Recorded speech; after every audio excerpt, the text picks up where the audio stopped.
For 55 years, Cracker Barrel has been one of the most influential brands on American travel habits. But what's happening behind the scenes reveals a worrying truth. This brand is collapsing faster than anyone imagined. Market value evaporated by nearly 65%. Hundreds of stores reported a sharp decline in sales. And millions of American families, the most loyal customer group, suddenly disappeared from the system. But the strange thing is, everything the company has released publicly doesn't explain this decline. As we analyze the data, financial reports, and thousands of customer responses, a new picture began to emerge. A series of wrong decisions, quality degradation, and internal changes that the company didn't want to mention. And that's just the tip of the iceberg. The real question is, what caused a seemingly invincible brand to spiral into decline? Do you need a new logo? New CEO? Is there a woke culture, as the media says? In this video, we'll peel back each layer of secrets behind the rapid decline of Cracker Barrel. But first, let's rewind to the peak of Cracker Barrel's glory days. If we want to understand why Cracker Barrel is collapsing so quickly, we have to go back to the time when it was unbeatable.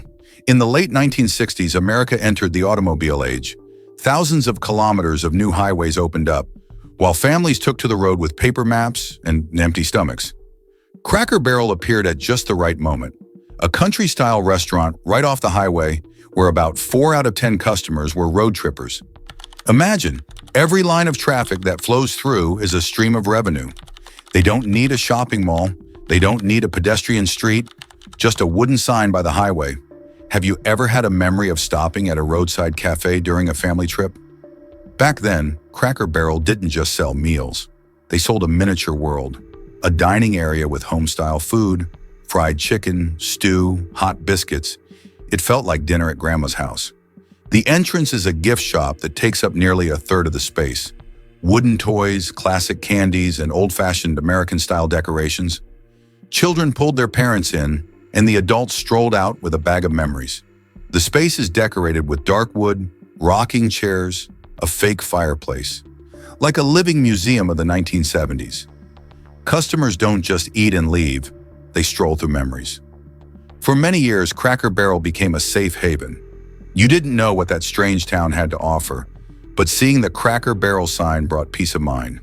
Affordable. A meal for the whole family is much cheaper than a fancy restaurant. Employees are trained to always smile and address customers with "hon" or "darling," a type of Southern hospitality that many people remember fondly.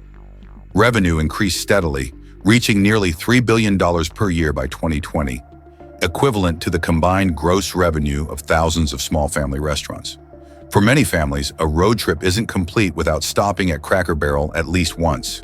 When a brand holds a prime location, a unique experience formula, and such a loyal customer base, what could cause its decline? That is the paradox we will decipher in the next part. How did the very elements that were once Cracker Barrel's ultimate tools gradually become fatal weaknesses, driving millions of American families away? What do you think is the biggest reason? The food, the prices, or the management? Try commenting, then compare it to what the data shows in the later section. Before the world shut down due to the pandemic, Cracker Barrel had already begun to experience a kind of quiet decline. There is no official warning. There are no crisis headlines in the newspaper. But when you put the facts together, you see a very clear downward curve. It's like a pendulum clock that's still ticking, but the gears inside have been worn down for a long time. In the mid-2010s, Cracker Barrel expanded its menu to the point where even food experts called it a general store menu. A kitchen originally designed for traditional braised meat and fried chicken had to manage dozens of new variations. Imagine it's like a suitcase that's only big enough for a week's worth of clothes, but it's crammed with enough for a whole month. Sooner or later, the lock will break. As the number of dishes increases, the quality silently but surely declines. Regular customers started looking at each other and asking, "It seems the taste isn't the same as it used to be." According to feedback from customers and former employees, many items in the Cracker Barrel kitchen are starting to shift toward frozen, pre-processed, and reheated foods. Some dishes that were once proudly cooked on site now only require opening a bag, pouring into a pan, heating, and serving. Financially, this is a very effective way to reduce costs. Regarding customer experience, this is the first misstep. Have you ever felt the food here was bland or salty, just different without understanding why? Before the pandemic, Cracker Barrel increased prices quarterly. The portions are smaller, the ingredients are cheaper, but the bill is thicker. Customers, mostly middle-class families, are still enduring. But this forbearance is like small cracks in the foundation. Not noisy, but enough to cause the house to collapse when an earthquake hits. Over 40% of Cracker Barrel's customers are over 55 years old. Meanwhile, the new generation, Gen Z and millennials, prefers healthy food, local ingredients, modern experiences, and speed. Cracker Barrel, with its dark wood interior and 1970s-style dishes, is no longer on the list of options. This is a matter of life and death. As the old customers age, who will replace them? Throughout this period, Cracker Barrel continued to grow revenue, remain praised in reports, and open new stores. But just like a beautiful roadside cabin, if termites hollow it out inside, a strong gust of wind is enough to knock it down. And that wind was the 2020 pandemic. In the next part, we'll look at the moment that wind hit and exposed all the weaknesses. COVID-19 didn't just reduce customers, it revealed all the cracks that Cracker Barrel had been trying to hide for a decade. What do you think is the most notable cause among the above signs? Try leaving your comments and see if the next part is what you predicted. If the period from 2015 to 2019 was when Cracker Barrel was quietly rotting from within, the 2020 pandemic was like a sudden blow directly to the brand's weakest point. Its large base of older customers, the very people who had sustained the restaurant chain for over half a century. And this is when everything falls apart. Cracker Barrel relies more on the over 55 customer group than any other chain in the same segment. For them, Cracker Barrel is not just a restaurant, but a traditional stop on cross-country journeys. But during the pandemic, this group of customers was the most cautious. They don't go outside, no gatherings, not eating out. Suddenly, the revenue backbone of Cracker Barrel disappeared. The wooden chairs that were once packed are now empty like an abandoned theater. According to an internal report, 16% of loyal customers before the pandemic never return. To put it into perspective, if Cracker Barrel used to serve 10 loyal families at a familiar stop, now, nearly 2 of those families have completely disappeared from the behavioral map. It's not that they switched to a different chain. It's not that they angrily boycotted. They simply gave up the habit of eating out forever. And for a brand that lives on habit, this is the end of an era. In 2020, Cracker Barrel's customer volume decreased by over 20%, a drop that could bankrupt many small chains immediately. This number isn't just a statistic, it's a sign of something more concerning. Cracker Barrel has no backup plan, no delivery, not a strong pickup, no app, no technology, no customer retention strategy under social distancing conditions. While competitors like Denny's and IHOP immediately pivoted to delivery, Cracker Barrel was like a wooden ship trying to weather the storm with oars. Even after the pandemic ended, Americans continued to spend an extra 70 minutes per day at home. This number is like having almost 8 extra hours each week at home that you previously spent commuting, eating out, or shopping. That means fewer road trips. I rarely stop at roadside stores. There is little demand for the old country store model. Cracker Barrel, which is closely associated with long-haul behavior, was the hardest hit. Have you changed your eating out habits since the pandemic? And did you go back to being completely like before? The scariest thing isn't the impact of the pandemic, but the way it exposed the weaknesses Cracker Barrel had been trying to hide, its reliance on older customers. The operational model is cumbersome. The food is deteriorating. Poor service. There is no technology strategy. Can't attract young customers. COVID is just a switch. The system was already ready to collapse beforehand. And just when things were bad enough, management showed up with a $700 million modernization plan. But instead of saving the brand, it opened up the biggest crisis of confidence in Cracker Barrel's history. If the pandemic was the blow that stunned Cracker Barrel, the new CEO Julie Masino's comprehensive modernization strategy was like a wrong turn, sending the brand straight into the eye of an unprecedented crisis of confidence. In 2023, Julie Masino, a former executive at Taco Bell, was brought into Cracker Barrel with the mission of revitalizing the 55-year-old brand. The way she chose to start: cut 80% of the dividend for shareholders and divert all cash flow to a $700 million system overhaul campaign. 700 million USD, equivalent to the cost of building dozens of new restaurants. A figure that caught the attention of the financial world and confused loyal customers. They wondered, why invest so heavily in appearance when the problem lies in the quality of the food? In the overhaul plan, CEO Julie's first step is to change the logo, the familiar symbol for nearly half a century, the man leaning against the discarded wooden barrel. Instead, it's a stylized, clean, flat, modern gold block. And according to the company, it's inspired by the color of scrambled eggs and biscuits. But for customers, the new logo is like taking away their memories. It's too simple, too mainstream, too similar to any other fast food chain, and most importantly, no more Cracker Barrel soul. Social media exploded with opposition. Many people say it directly. The problem isn't the logo. We want good food, not a new brand. Don't turn Cracker Barrel into a country version of McDonald's. In an interview, Julie Masino stated, "The feedback is overwhelmingly positive. Both customers and staff love the remodel, but thousands of comments on YouTube, Facebook, and Reddit paint a different picture. Americans are disappointed. The middle-aged customer is angry. Young customers find it lacking in quality."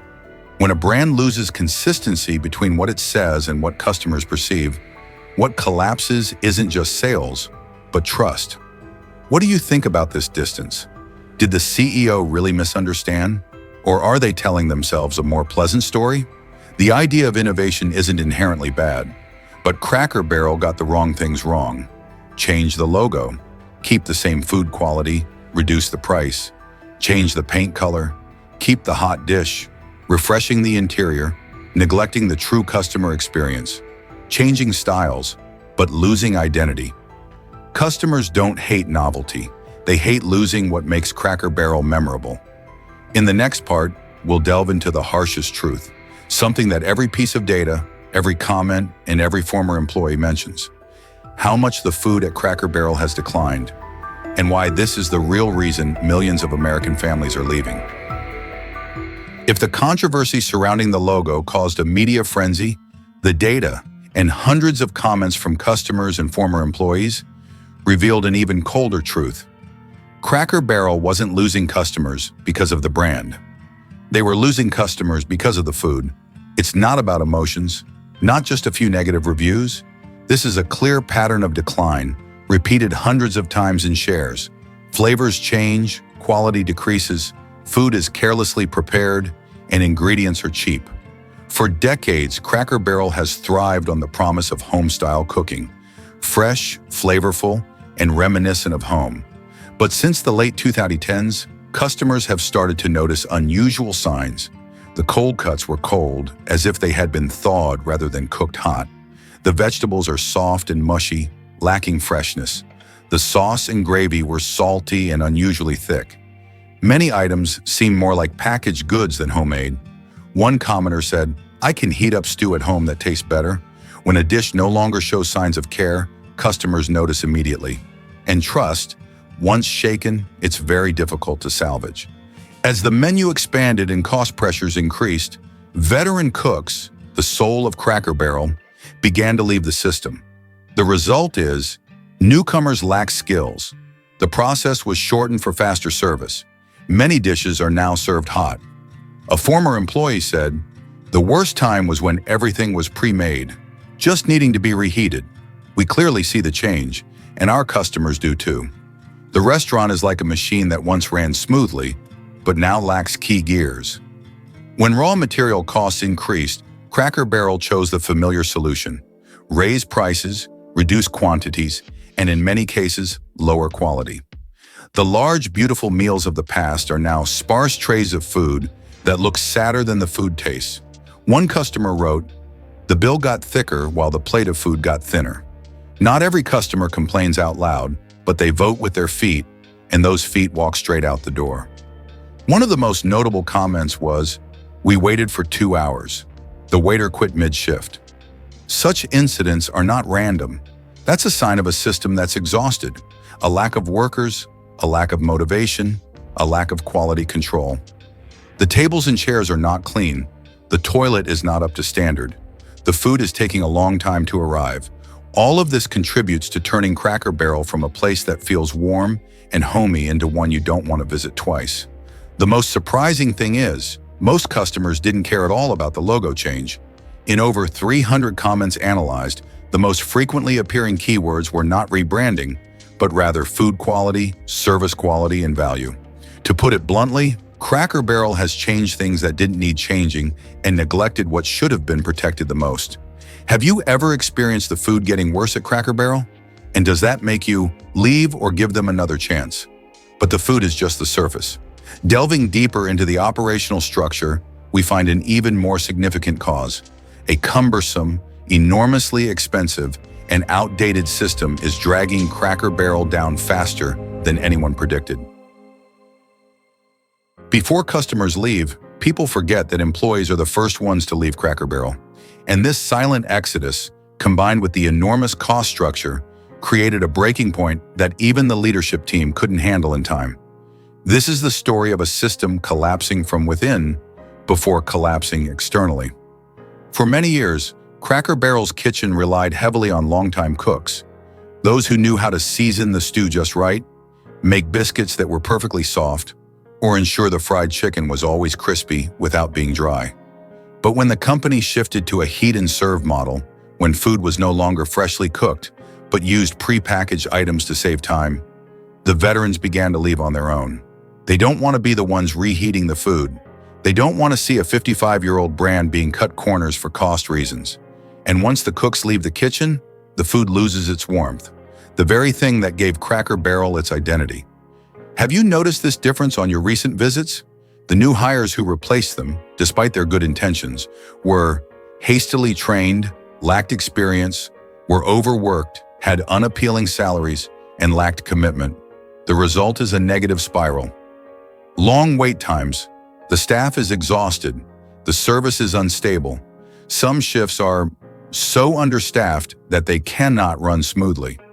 Some customers have reported waiting over an hour, only to find out the server had quit mid-shift because they couldn't handle it.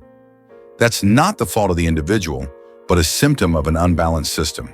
To put it in perspective, an average Cracker Barrel store is about 10,000 square feet, which is the size of an 8-bedroom house next to a highway. Spacious interiors, detailed furnishings, a gift shop right in the lobby, and a large kitchen in the back all contribute to a unique experience during the golden age. But when customers decrease, expenses like electricity, cooling, labor, inventory, shipping, and maintenance remain the same. This model only thrives when the dining table is full. But with a sharp decline in repeat customers, every day the store is open is a day of gradual losses. It's like driving an 18-wheeler to buy a loaf of bread, too cumbersome for the actual need. The combination of staff leaving, reduced service quality, excessive maintenance costs, revenue not covering fixed expenses, rising raw material prices after the pandemic, and more, has caused Cracker Barrel to enter a state of self-destruction, to collapse from within. They didn't just lose customers. They lost the entire operational foundation that once supported the brand. Do you think the Cracker Barrel model is still relevant in America today? Or has it become too cumbersome to survive? And when internal cohesion breaks down, the experience deteriorates and the model becomes outdated. The last thing to collapse is trust. When looking at the entire chain of events that push Cracker Barrel to the brink, the biggest question now is no longer, what happened? But rather, does Cracker Barrel still have a future? To answer, let's start with the most obvious fact. Cracker Barrel is not like flexible small chains. It's a giant wooden building larger than 10,000 square, a heavy, bulky, and expensive to operate model. When there are still many customers, this model is profitable. But when the guests leave, it's like trying to weather a storm with an old ship. If Cracker Barrel improves the quality of its food, returning to its promise of home-style cooking, the brand still has a chance. Because of this, millions of former customers didn't leave because they hated Cracker Barrel. They left because Cracker Barrel wasn't Cracker Barrel anymore. A simple truth that modern corporations often forget. Flavor is what keeps customers coming back, not logos. But will the current management be humble enough to go back to the basics? Sears, JCPenney, Kmart, all used to be iconic, and they all collapsed not because of a single event, but because of years of making poor decisions. Cracker Barrel is facing a similar crossroads. The model is too large to cut costs. Young customers don't want to come in. Older customers don't come back. There are not enough personnel. Shareholders are losing confidence.